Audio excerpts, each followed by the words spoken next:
Ajax is the first team that I look at on my phone to see the results. Myself, my family, we love Amsterdam, we love the club. Too many people that are not really in football are involved in decision making. I do believe I did a better job last season than this year. I'm still an Ajax supporter, and I will always be.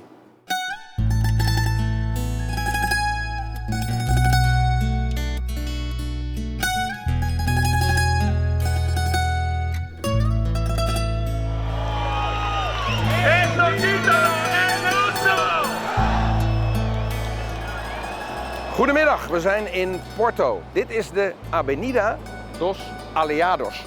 Dat is de plek waar FC Porto traditioneel haar landstitels viert. Zo ook zaterdag 16 mei. 600.000 mensen stonden hier toen op dit plein. Toen zag het er wel even iets anders uit. En dat terwijl er maar 300.000 in de stad wonen. Geeft aan hoe groot deze club is. Niet alleen in de stad, maar in de hele regio. En Francesco Farioli die heeft een jaar na dato toch nog zijn titel. 34 wedstrijden, 88 punten, 6 punten voorsprong op Sporting Lissabon. Een geweldig seizoen. Dat verzacht de pijn, maar de littekens van Amsterdam en die gemiste titel met Ajax, die zijn nog niet vergeten. As you know, the story wasn't that different. We found the club in difficulties. We found a club that had to change because things were not going in the right direction, and as well I had my own pain from the season in Ajax, and especially for how the last month went and the title that PSV won and that we lost in the last period. So we started from there. We connect probably with our pain. We try to keep everything very clear in our mind. We move ahead, I think, at the right pace. We speed up the process in the right moment to be ready for when the competition started. And since then we went through, of course, not always with the same speed, with difficulties, with moments that we felt in trouble, as it normal in a long season, starting from the injury of Luuk de Jong, that, as you know, has been had a massive impact in our season. A few weeks later, we lost Samu, that was the other striker. So we found ourselves in a very particular place without our two strikers out for ACL injury, and even though we found a way to find the right energies to involve other players to the goal contribution, and game after game we arrive here to celebrate this title that, as I said several times, represent the success of a city, but especially represent a region, and even more the city of Porto. I understand the first person to congratulate you from the world of football was José Mourinho, and I think you have a special relationship with him. I think he even sent you a message when you were at Ajax after the Groningen game. Can you tell us about it? I received after Groningen a very impactful vocal messages from him. And he was sharing an experience of his life when he was first in Inter, but in the last game they were playing against Siena, and Roma potentially could go ahead of them. And what he told me that in the moment that Roma scored, the feeling of anxiety and panic came through them after they won the title, and everything was fine, but he felt the pressure of this one, and basically was sharing this message with me to invite me to start really hard again, and to try to score first, to put a bit of pressure. And that moment we score quite early, but in the other side we found the team that you saw what they did also this year. They are playing in a different level, and for me, I told you what we did last season to put them in trouble till the last day has been something really special for the work that we did. After this one is never enough, because for the outside world will be a title lost, a disaster, a sportive disaster. Let me say, I believe PSV, they did a fantastic job, because after our victory in Eindhoven, they won 7 matches out of 7.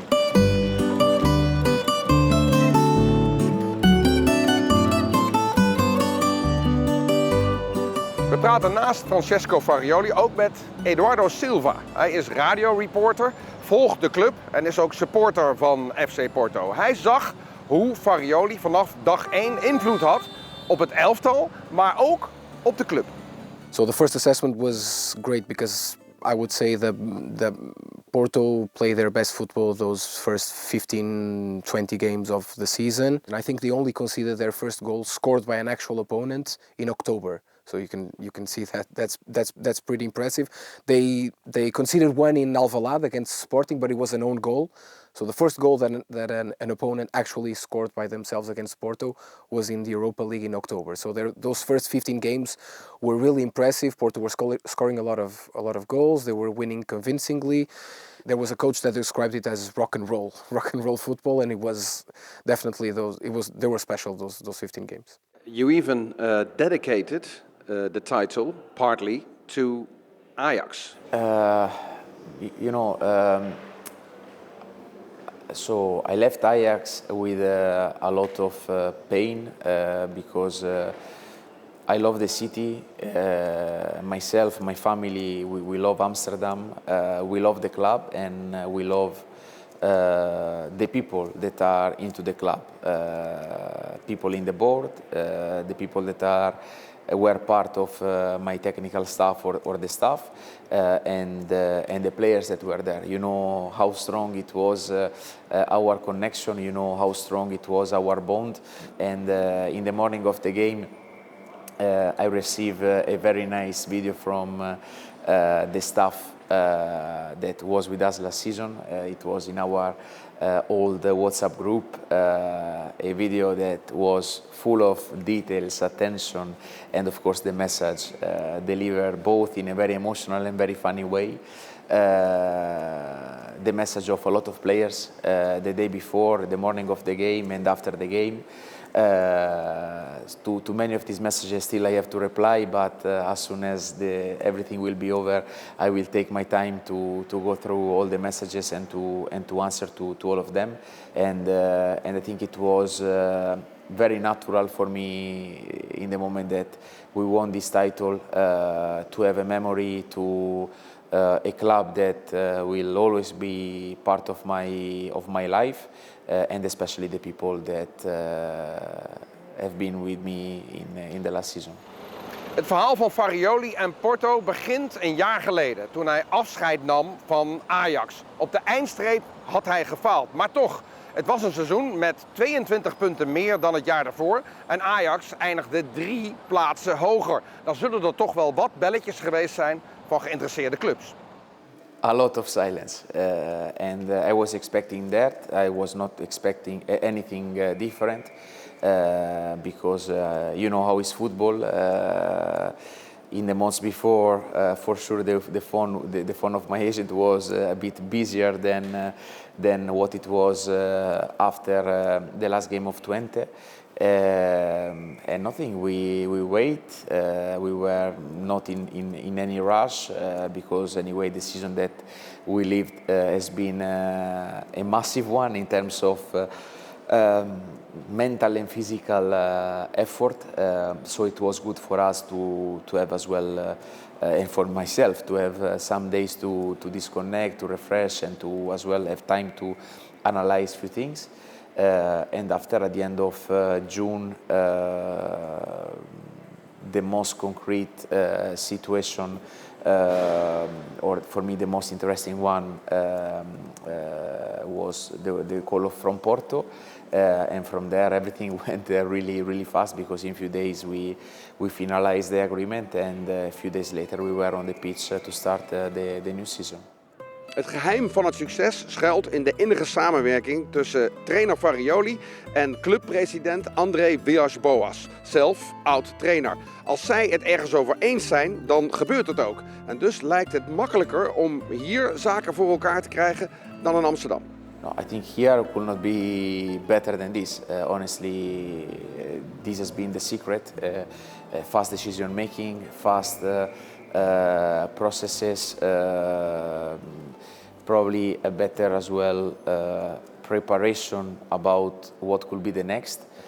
Where we want to go is very clear. Farioli has a lot of input in all the decisions that go around the club. I interviewed André Villas-Boas a month ago in April, and he was saying they talk a lot, and from the first days, Farioli said which things needed to be improved in the training ground, what things. So not only recruitment, is really involved with everything in the club. Het gemis aan overeenstemming en effectieve besluitvorming dreven Farioli uiteindelijk naar de uitgang bij Ajax. Hij wilde sneller gaan in de professionalisering van zijn omgeving dan de club. Zo waren er wilde verhalen dat hij 3 koks zou willen. You know that last season I saw and I read a lot of comments, articles describing not the reality about Ajax, not exactly what happened. The 3 chefs. Yeah, exactly. This is You wanted 3 chefs. Yeah, that's one of the crazy story that came out to sell a couple of newspapers more.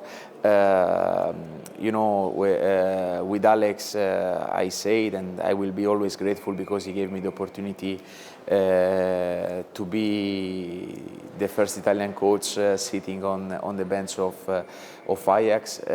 So my gratitude for him, and as well my respect for the human being that he is there. I really invited him to come to Porto more than one time, and I think he will come for the pre-season. So in this part, I have how to say, zero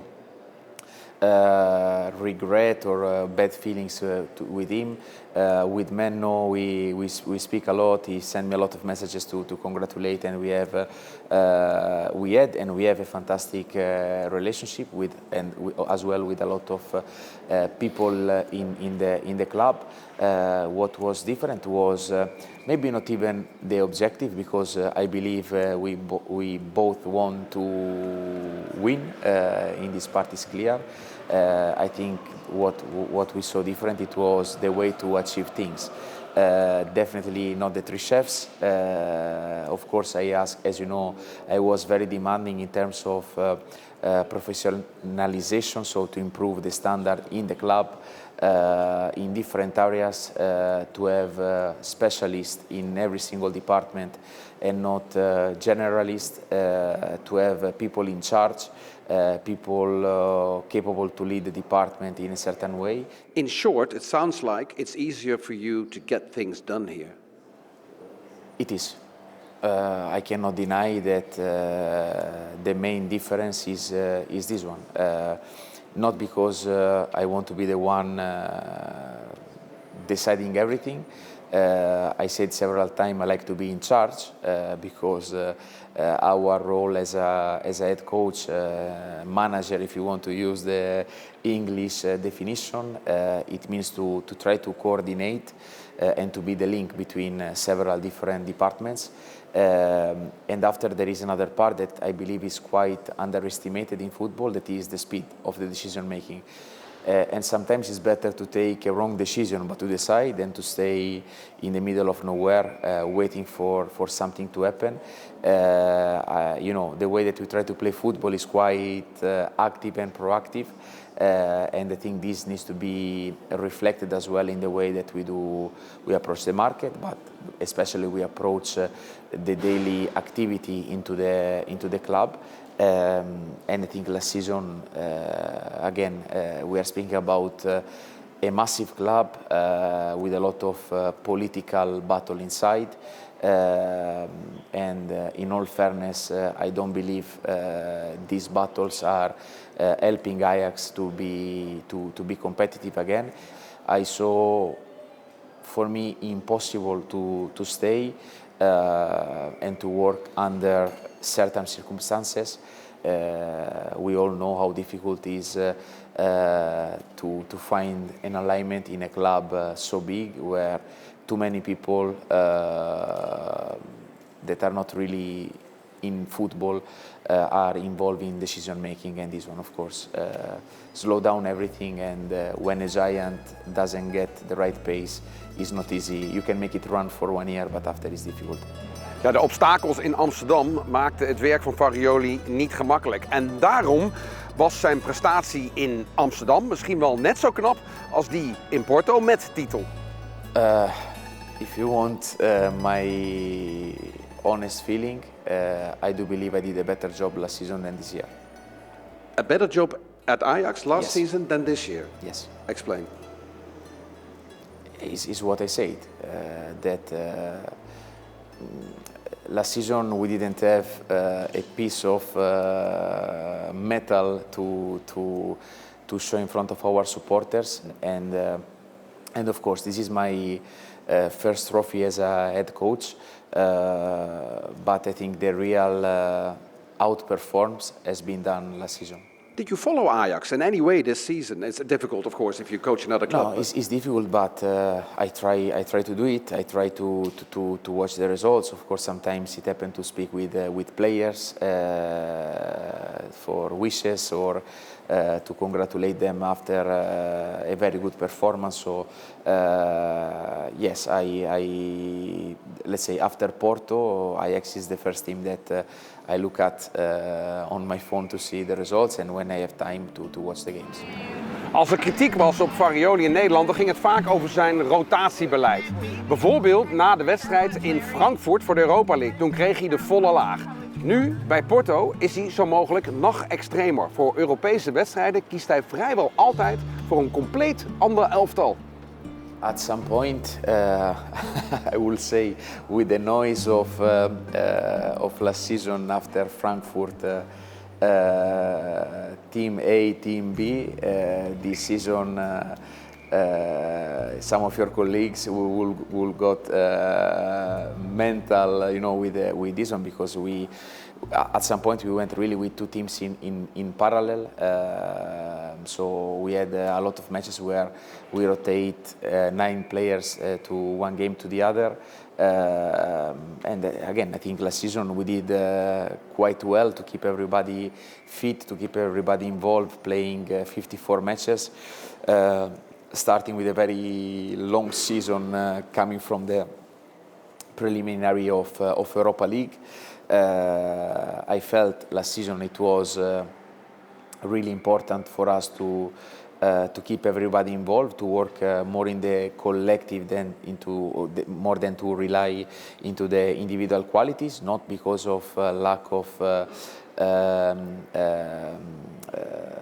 faith in my players, but because if you take one by one the players of PSV with any other team in the league, you see a massive difference. So I felt we should compensate this one with something else, and it was organization, collective effort, the extra meters, and more or less is what we did also this season here. And we arrived quite close as well to do something really good in the other two cups, European League and in the Taça de Portugal, and of course to secure the league that has been as well a very important step for us, being first from the first day of the league till the last one. Was there ever a point in the season where people started doubting whether Porto would win the title? Yes, and there was towards the end of the season, people were talking, mainly obviously the supporters of the Benfica and Sporting. They were really taunting Porto and Farioli with what happened in Ajax. That was going to happen again. The ghost of Ajax was really talked about because Porto were losing a little bit of the momentum towards the end of the season. They weren't playing as well. They were getting the points. It has a lot of similarities to what happened in Ajax, but I think he had a better team. So, but mainly they were talking about it because of the way Porto were dropping some points. So they dropped points against Sporting with a kind of freakish penalty in the 98th minute, where the goalkeeper saved the penalty, but the Sporting striker managed to score on the rebound. Then Benfica, they were winning 2-0 at halftime, great first half, and then they managed to draw. 88th minute, they suffered the goal of that ended up being the tie of the game. And then the first game after the last international break, they played against Famalicão in Dragão. They looked like they were going to win it because of a goal at the 91st minute. It was pretty epic. The environment in the stadium was crazy. And then they lost the 3 points. They tied again with a goal at the 98th minute again. So if you know what happened in those 4 games in Ajax towards the end of the season, well, you could. It wasn't totally unfair to make that comparison. You know, you could feel like, well, he's getting unlucky again. But they managed to pull it through. Sporting as well, they were getting really tired because of a long season. They went to the Champions League quarterfinals, so they dropped points when it mattered the most, and Porto managed to win the championship. Als het interview is afgelopen, staat Farioli op en fluistert hij iets in mijn oor. Hij zegt dat hij ooit wil terugkeren in Amsterdam als coach. Zijn fascinatie met Ajax is duidelijk nog niet voorbij en dat gaat waarschijnlijk ook niet meer gebeuren. I truly believe and I truly wish that with under the new management and under the new policy, the club will step up again because I'm still an Ajax supporter and I will always be. Francesco, thank you very much for your time. One final question. Italy is not going to the World Cup. There can only be one country that you will be supporting now, of course. So I said in the previous interview, Portugal, and why not a good final Portugal against Netherlands? Okay, that'll do. Very, very political that'll answer. Thank you very much. Thank you. Great. Thank you so much. Thank you. Good.